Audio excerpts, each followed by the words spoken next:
Alright, here we go. This is a 2v2 custom match on Duel between the blue team in the upper left-hand corner, ChronicX in the standard rainbow contrailed Neo, and BboyDeyo in the also rainbow contrailed steampunk bomber. And their opponents on the bottom right-hand corner, dude9599 in the shark chopper. I think he also had rainbow contrails. And oh god, this is the rainbowiest match ever. But yes, Bowser1313 in the beta bomber, and he has the thigh pie, or pie at this point, and the bowler as well. And does everybody have the pie? Okay, dude has the pie, and okay, green team has the pie. And actually, I don't think there's any flare except for these rainbow contrails on blue team. But yes, we have begun, and oh, blue is opening with tanks and artillery. It's a good mix of stuff. Usually you don't really see that often. Usually it's kind of one or the other. Oh, and dude really getting overextended, almost getting killed. He was focus fired between the two blue players, so that was pretty dangerous. And now they're just doing a quick swipe around here just to see what's happening. Bowser doesn't even have bombs. I'm not really sure what that was about, but they are able to kill a tank. Killing a tank early game like this, like right off the bat, is really valuable. Just like in StarCraft, we're killing a worker right at the beginning, a harvester right at the beginning. Killing a tank right at the beginning is really not like super detrimental, but like every single one has a much greater effect. Now, oh, dude getting taken down by Chronic did get folks down by B-Boy and Chronic, but yeah, just like killing workers in StarCraft, it's like, even though it's just maybe just one or just two at the beginning of the game, it's much more detrimental than getting them killed in mid-game or late game. And now Chronic doing a Jackal drop, but the problem is this is completely blocked, or defended by Jackals as well. Dude is here, but the thing is that yeah, just he doesn't even need to bring anything out of queue, like queue up a Seeker or tank to be able to get that extra defense. But because they already had Jackals here, he just needs to come over here and contest the mech that's in that area as well. And now he did clean it up, is back at the main battlefront over here at mid. Wow, lots of artillery and lots of tanks for both teams. They pretty much have the same setup, so at this point it's whoever can really get like a kill first. I think that's probably going to be, I think that's going to be a really big factor. Although blue has 3 lights up, yeah, actually if they have a pretty good build queue full of units, and they kind of do, lots of Longhorns and lots of Dillos, and B-Boy is able to take mid, and he, instead of just trying to really defend mid, which is really heavily under fire against these artillery on the other side, he does start to drop them in the face of their artillery, and dude killing artillery over here, and that just is directly due to, oh, in Chronic gets that follow and gets to kill dude before he gets back. But yeah, the way that these artillery were placed, with just undefended and way out over here, really did allow dude to get that 1 artillery kill, or I think that might have even been 2. But now blue has a pretty good hold on mid. They probably should start moving all of these units over here to mid over here. And if they did that, or not necessarily like right there, because these artillery are firing in. But what you typically see nowadays is a lot of units kind of on the back end, on the further end of mid, and what that does is secure that outpost away from the enemy's control. Not necessarily in your control, just because artillery, oh, and Bowser getting focused down there, he was staying in there way too long. I'm not really sure why he was bombing for so long, but he was under a lot of fire from those 2 mechs, and yeah, he just died pretty quick. But yeah, instead of really holding mid, those units on the other side or in the back or whatever, it's just a way to prevent your opponent from taking and holding mid as well. Because before, in the earlier games, when you couldn't fire on an outpost to neutralize it, when it was just strictly infantry that took it, you could slip infantry in there, and then after that, you don't have to worry about surrounding units that much, because there was no way for those units to neutralize the outpost. But nowadays the game is quite a lot more balanced. It does have a different mechanic, and yeah, it's kind of resulted in this weird fighting around an outpost versus fighting for an outpost thing. But at this point, we are at a 72 to 61 upkeep difference, which is at this point pretty even. It's only, oh, well, now green has lost a little bit more. So we are at about a 20 upkeep difference right now, give or take. And the problem is, actually, you can't even see what the real upkeep difference is, because if you pick up a unit, it does, it does take out that from your upkeep, so it's kind of hard to really tell exactly how much. And also in your in your build queue also has that that upkeep. Oh, BBoy getting taken out by all those following Seekers. And now Green Team has been able to clear quite a lot of units over here. And if they start pushing their units toward this mid, I think because BBoy is down now, and ChronicX is the only one here, and he does go down as well. So now there are only tanks over here. BBoy has respawned, is coming back to the battlefield, but only with infantry and bombs in his queue. Bowser and Dude have not been able to bury any of their units over. I would have expected something of that nature, or at least a small push or a shift in their clump. But now BBoy, getting killed again, diving right in front of all those Seekers, and now, Dude is very low on life as well, but they are able to neutralize his mid outpost, and ChronicX is going to have to scramble to be able to keep it. I don't think he can. There's only 3 surrounding tanks, and very low on life, has a lot of energy to cloak away. He probably will be able to walk all the way away now because of that cloak, and they do retake this mid outpost, which allows him to lift to get there to heal. But now Bowser is pinning BBoy. I don't think he's going to get him. He's really surrounded by units, and BBoy is regenerating health as he's standing, and Bowser now getting taken down as well. See, that's actually something that's been happening quite a lot recently, because the heal on the ground is so good that you can just Viking, not necessarily Viking dance, but just land, evade fire, and just keep an eye on the opponent landing or not. And you can regenerate enough health such that if you land or lift off, you can get away pretty easily. Dude, killing ChronicX there, or it's not ChronicX, Chronic. If you do see him, his name is not ChronicX, guys. His name is ChronicX, okay? It's just not cool, alright? So, the capital X should be a dead giveaway, alright?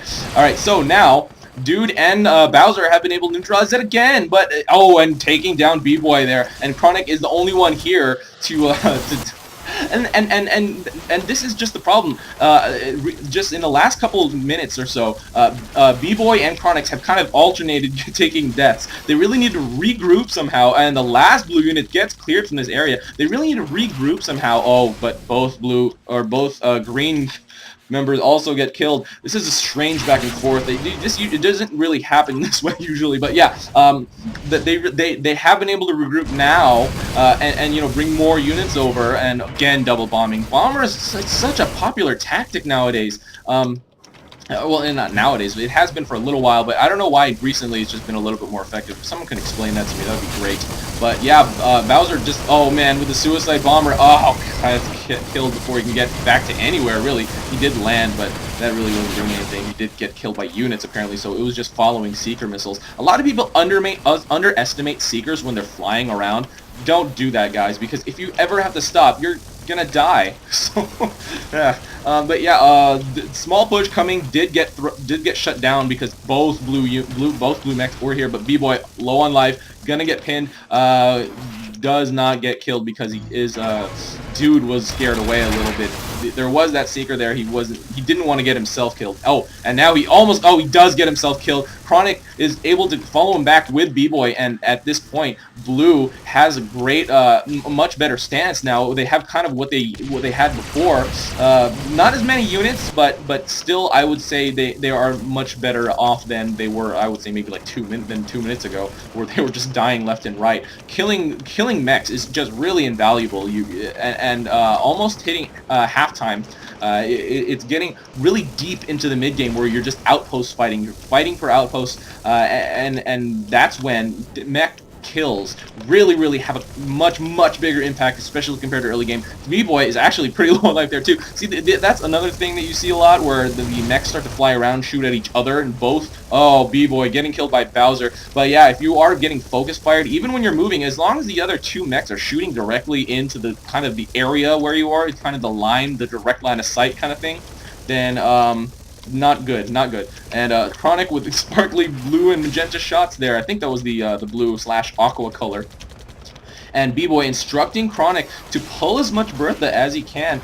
He is going to try to make, I think he meant make Berthas, or pull them away. Yeah, you don't want them in the line of fire from all the other artillery, but the thing is, Green does not have any Berthas out on the field. They don't even have, Dude does have them in his loadout, but he hasn't been able to make any, and Berthas really are kind of the prime unit in the current state of the game, because artillery is so strong, and Bertha is the strongest artillery that is, I thought I could have sworn Dude was about to try to do a ninja, but now we do see an armadillo push coming out, but the problem is that only 6, I think, at a time can go. Like, this one was killed by all those Goliaths because of the weird pathing issue that you don't get to send more than a certain, however many nodes or something are around an outpost, and this tiny Dillo push does get shut down, and that kind of was to be expected.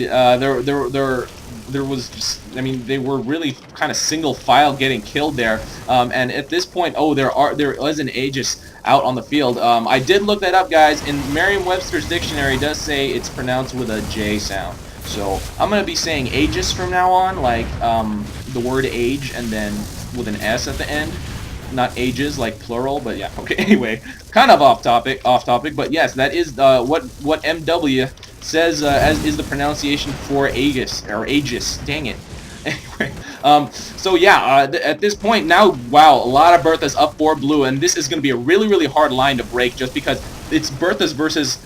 Well, let's see. Oh, there are 4 Berthas also, but this spread is way better than this kind of, and they don't even really have them pointed to the optimal locations. It really, everything pretty much should be, ideally, I would think, firing into the middle of the middle outpost. That's where everything should be focused, because they want to just really get all of that damage into one central location, and then maybe pivot after that once they start killing more stuff.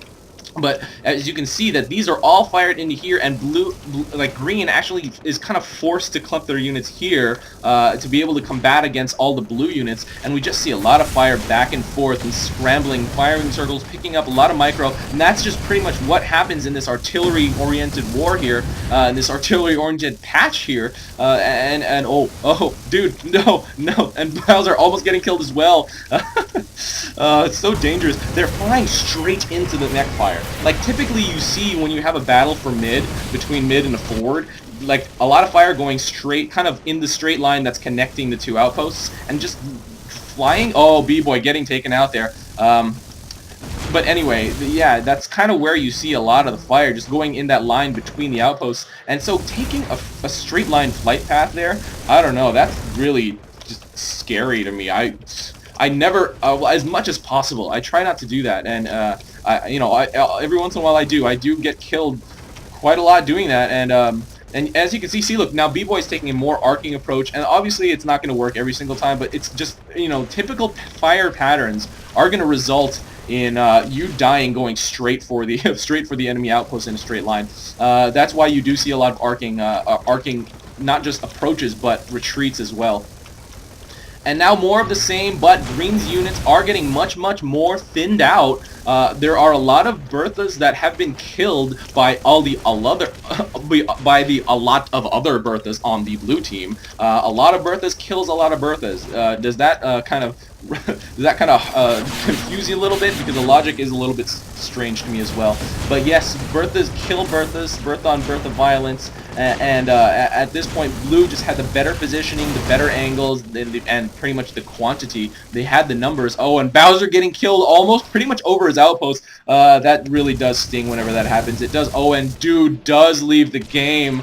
Oh man, that was pretty rage-inducing. Like, fighting for a single outpost for that amount of time and losing slowly, like losing quickly is not actually, a lot of the time. Oh, and Chronic just like kind of idles there a little bit, but he was typing pretty much. But yeah, losing quickly sometimes is just not as bad as losing slowly. Losing slowly is really rage-inducing sometimes, just because you're fighting so hard for such a long period of time and then you lose.